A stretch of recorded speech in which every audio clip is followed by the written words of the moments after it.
ঘটনাটা হচ্ছে গত শনিবারে সন্ধ্যার সময় তারা সরস্বতী শনি পুজোর প্রসাদ দিতে গেছে বাইপাস আমাদের বাড়ির সামনে।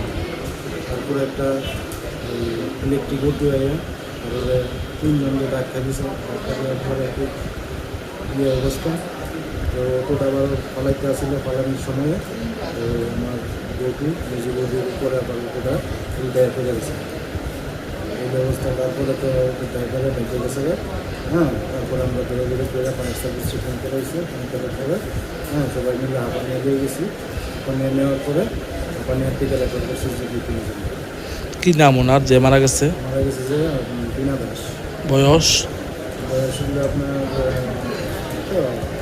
35-40 ছেলে মেয়ে আছে নি? মেয়ে হলো দুইটা ছেলে আর একটা মেয়ে। স্বামী আছে নি? হইলো পরে না, আমার ভাই মারা গেছে 3 বছর আগে। বাড়ি কোনখানে? বাড়ি হলো আমরা মহেশকুলা দাসপাড়া। ঘটনাটা হয়েছে কোনখানে? হচ্ছে বাইপাসের মুখে শনি মন্দির আছে আমাদের এখানে, শনি মন্দিরের সামনে।